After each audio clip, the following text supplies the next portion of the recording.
नमस्कार, मेरे YouTube station Smita Sharma journalist में आप सभी का स्वागत है। और कोलकाता सिटी ऑफ जॉय की गलियों में इस वक्त हूँ मैं। यहाँ चुनावी सुगबुगाहट को समझने की कोशिश कर रहे हैं।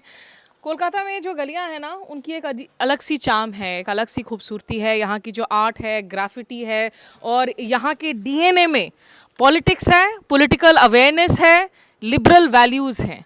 तो इस उदारवाद इस शहर में जिस तरीके से तृणमूल कांग्रेस का इस वक्त कब्जा बना हुआ है, पिछले कई सालों से ममता बनर्जी मुख्यमंत्री बनी हुई हैं, उसके पहले लगभग 34 साल तक ये लेफ्ट का गढ़ था। लेकिन अब लेफ्ट पार्टीज को, सीपीएम को एक सनसेट पार्टी के तौर पर यहाँ पर माना जा रहा है। एक उम्मीद की किरण बनकर आई हैं जो हमारी खास मेहमान हैं आज, सायरा शाह हलीम। ये साउथ कोलकाता से उम्मीदवार हैं। जो सबसे ज़रूरी बात है कि 2022 में यहाँ पर जब बाई इलेक्शंस हुए थे, वोट शेयर यहाँ सीपीएम की 5% से 30% पहुँची थी इनकी वजह से। और ये इनके सामने उम्मीदवार थे बाबुल सुप्रियो, हेवी वेट हैं, केंद्र में मंत्री रह चुके हैं, फिर तृणमूल कांग्रेस आई बीजेपी छोड़कर। लेकिन बाबुल सुप्रियो से ज़्यादा चर्चा में आप रही सायरा। तो इस वक्त आप किस वादे के साथ, किस प्रॉमिस के साथ इन चुनावों में लड़ रही हैं? देखिए, ये इलेक्शन है आम आदमी के मुद्दों के ऊपर लड़ा जाएगा, not on the basis of religion. We don't dabble in the politics of religion. We are fighting the election principally on ground of the common man's issues which politicians do not address. They don't talk about jobs, they don't talk about sanitation, no politician is talking about the environment. यहाँ पे प्रदूषण आप देख लीजिए जो levels है, अभी आपने you must have googled it, it's one of the most polluted cities. So what are politicians doing? Because right now ये जो respiratory diseases हैं बढ़ रही हैं, illegal constructions तैयार हो रहे हैं, and that is adding to the problem. The city is getting congested by the day, but there is no law or legalization to understand the people's problems. So we are trying to resolve the people's issues and see what can be done in terms of job creation, in terms of education policies, in terms of the environment and other issues. दीदी, आप इनको जानती हैं? हाँ, जानती है। कौन सी party के साथ हैं ये? कहाँ से वोट दे रही हैं? इतना जाने ना। तो आप अपना वोट देंगी? आप यहाँ से क्या सोचकर वोट देंगी? कैंडिडेट देखकर देंगी या पार्टी देखकर देंगी? पार्टी देखकर देंगी। पार्टी ने कोई भी काम किया हो, कैंडिडेट भले ही बुरा हो, तो आप दे देंगी না, পার্টিকেই বেশি ভালোবাসি। पार्टी के ही बेशी भालोबाशी। यहाँ सीपीएम को लेकर जो चुनौती हैं सायरा, क्योंकि आप आज बात कर रही हैं जॉब्स की, लेकिन 34 साल तक प्रॉब्लम ये भी रहा है कि सीपीएम के गढ़ रहते हुए पश्चिम बंगाल में इंडस्ट्रियल डिक्लाइन हुआ, इकोनॉमिक डिक्लाइन हुआ, जॉबलेसनेस बनी। See, there is a different debate about it because here, so what we are saying is, there is some kind of a thing where the CPM did not. But tell me, what has the TMC done for the job creation? I'm not dabbling in whataboutery, but what I'm trying to say is it is just engaging in corruption, and people have understood that, and there is a, kind of a resonance where people want the left back because they felt that left hi bhalo chilo. Left only was good. At least Buddhadev Babu had brought the IT industry, the flyovers that you see, the hotels that you see. It was all because of Buddha Babu's ideation and his hard work. So the development that you see, it is wrong to say that the left front did not bring in development. They did bring in development. From 2006, all the major flyovers, the parks, the IT.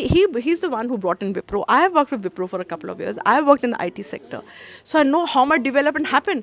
But Comrade Buddhadev Bhattacharya, when I covered, जब वो chief minister थे, मैंने extensively cover किया। मैंने नंदीग्राम भी cover किया, सिंगूर भी cover किया।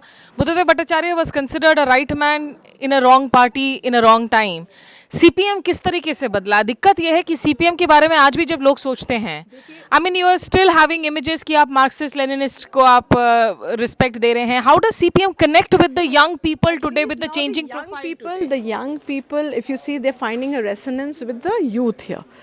If you look at Srijan, if you look at Meenakshi, if you look at my profile, we all come from corporate backgrounds or, backgrounds of activism, which, is kind of synonymous with the youth of today. Because the youth today want people, leaders, who are like themselves. They don't want those dhoti clad, little over, little elderly people. They want a young perspective, which the left is bringing in. They would rather see these young faces than those corrupt kind of jaded faces that you get to see in the parliament and the assembly. कहीं आप old CPM supporters से जब मुलाकात करती हैं कुछ surprise element उनमें नजर आता है या कुछ डिसअप्रूवल कि आप एक तरीके से Disapproval नहीं है. All the support has been encouraging. कोई डिसअप्रूवल नहीं. यहाँ पे हर एक कॉमरेड मेरा सपोर्ट कर रहा है, कोई डिसअप्रूव नहीं करा, बल्कि वेलकम चेंज ही है कि अगर कोई वो परसेप्शन को चेंज करा तो वाई नॉट. देखिए मैंने ग्राफिटी की बात की थी ना, आप देखिए इस कोलकाता की छोटी सी इस दीवार पे हैंड रिक्शा, बाग, ये दुर्गा पूजा, ढोल, सारी जो पूरी की पूरी सांस्कृतिक झलकियां हैं.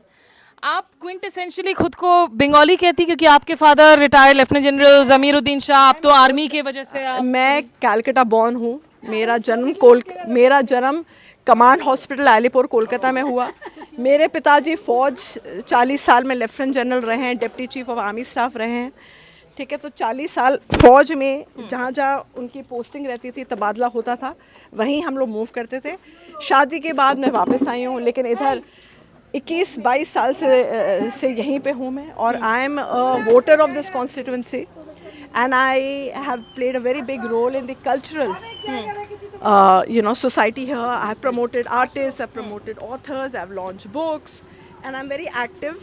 So the middle class this time will be a very strong, determined in which way the vote is going to swing. अच्छा ये बताइए कि देखिए जब सत्ता परिवर्तन हुआ, जब लेफ्ट का किला ढहा, जो एक बात थी कि बहुत सारे लेफ्ट के कार्डर्स तृणमूल कांग्रेस में शामिल हुए. और जहाँ तक आप लोगों के मूल प्रिंसिपल्स का सवाल है, आज अगर हम धर्मनिरपेक्षता की बात करें, ममता बनर्जी भी आज नरेंद्र मोदी जी के मंगलसूत्र वाले बयान के खिलाफ खड़ी हैं, आप लोग भी मंगलसूत्र के बयान के खिलाफ खड़े हैं. आप लोग प्रिंसिपली कैसे अलग हैं एक दूसरे से? ममता बनर्जी भारतीय जनता पार्टी से जुड़ी हुई हैं. आप उनके जितने भी कैंडिडेट्स देख लीजिए, बहुत सारे हैं जो बीजेपी के मंत्री रहे हैं. बाबुल सुप्रियो को देख लीजिए, वो मिनिस्टर रहे हैं. The CPM does not believe in getting people from other political parties, and especially not a party like the BJP, which is very communal in nature, and it is alleged with inciting people to kind of follow violence and to other communities. So ये आवाज़ें आपको सुनाई दे रही होंगी loud speaker में. छोटी छोटी नुक्कड़ गलियों की मुलाकात कर रही है, यहाँ के रेजिडेंट से मिल रही हैं सायरा जी जाते हुए.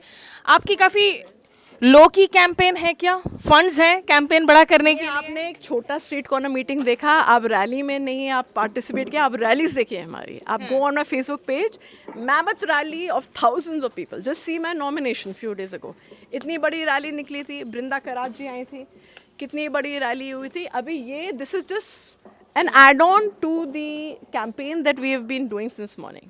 तो सायरा जो हैं वो एजुकेशनिस्ट रही हैं, वो सामाजिक कार्यकर्ता रही हैं. नसीरुद्दीन शाह जी इनके चाचा जी हैं, खुद नसीरुद्दीन शाह, रत्ना पाठक शाह जी ने इनको मैसेजेस वीडियो पे डाला था. इनके पति भी जो हैं वो डॉक्टर हैं. एक आखिरी सवाल आपसे पूछना चाहूँगी सायरा, ऐसे में अगर आप इस बार जीत कर आती हैं, क्योंकि यहाँ पर 2 सिटिंग सांसद हैं इन एरिया से, देबोश्री रॉय भी है, देबोश्री चौधरी है, माला रॉय है. What is your first 2 priority areas that you want to deliver? See, the other parliamentarians do not have a presence in the parliament. Apparently, Mamta Banerjee has a dismal performance in the parliament, where it's been alleged she barely has a 15, 16 or whatever 17%. और बाकी आप देखिए, Debashree Chaudhary is from another constituency. तो कोई मतलब नहीं बनता है to vote for parliamentarians who will not voice your concerns in the parliament. Okay. ठीक है. तो सायरा जो हैं यहाँ पर काफ़ी सारे प्रोमिसेस के साथ आई हैं इस सीट में. 2022 में तो अच्छा प्रदर्शन इन्होंने किया था, रनर अप रही थी, लेकिन अब यहाँ से आगे पता चलेगा कि इस दफ़ा जो है संसद में इनकी एंट्री हो पाती है या नहीं. हमारे साथ जुड़ने के लिए बहुत शुक्रिया.